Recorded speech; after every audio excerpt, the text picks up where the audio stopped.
Now it's time for story time. Story time. Story time. Now it's time for story time.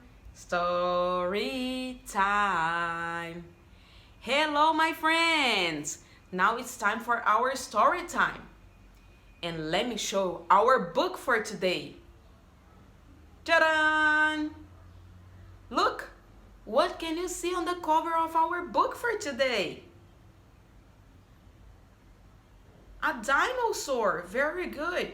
And there's another one, pterodactyl, who is flying over there. Can you see?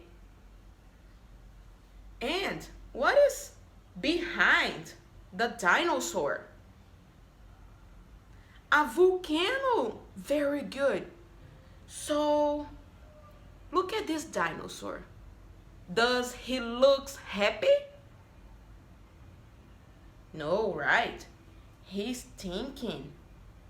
Oh, what he's thinking about? I don't know. So maybe he's worried. Worried with what? With that volcano? Oh my God.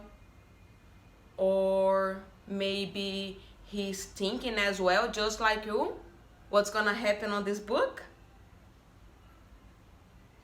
Maybe he lost his family.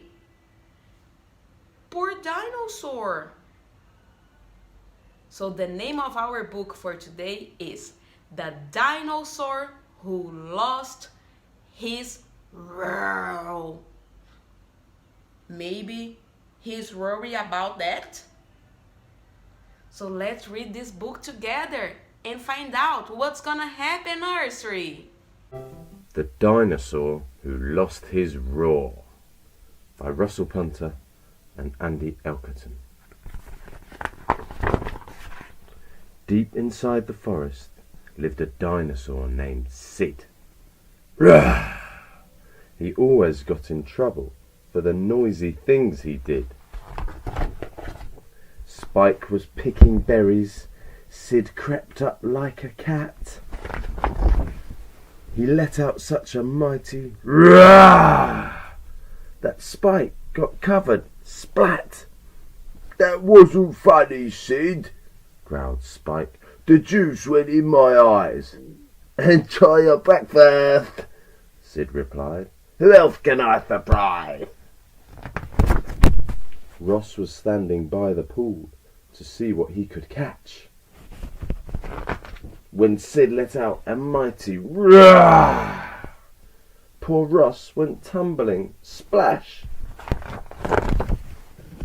I hope you liked your swim, Ross. You'll dry out in the end. That wasn't funny, Ross replied. I thought you were my friend.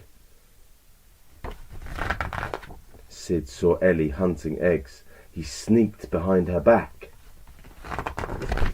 He let out such a mighty roar. The eggs went flying. Crack! An excellent surprise, laughed Sid. You just can't beat my roar. But when he went to bed that night, his throat felt rough and sore. The next day, Sid saw Spike again and went to play his joke. But when he tried to give a roar, what came out was a croak.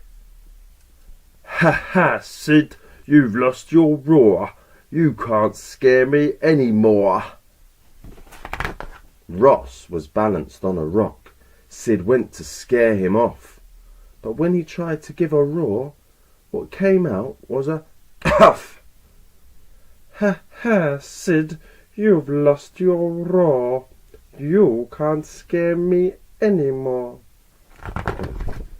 Sid tiptoed up to Ellie, but struggle though he might, no roar would come out. Just a rasp. His throat felt oh so tight. Ha ha, Sid, you've lost your roar. You can't scare me any more. Sid spent a whole week getting well, with honey and sweet tea. Oh, I wish I hadn't played those tricks. Now the joke's on me. Soon Sid felt fit to see his friends. I'll show them I'm not mean. But when he reached the berry bush, Spike could not be seen. Ross was missing from his pool. Sid sensed that things weren't right. He spotted scary footprints, and they gave him quite a fright. Sid was getting worried. What would he come to next? Then came a shock beyond the rock. Tyrannosaurus Rex! Sid hoped he had his voice back, but how could he be sure? He took the most enormous breath and gave a mighty roar.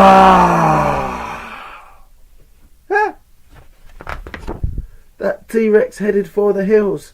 Sid's pals were safe once more. 3 cheers for Sid the hero! You're the greatest dinosaur! And what became of bad T-Rex? Well, he was seen no more. He just kept right on running, still scared by Sid's great roar.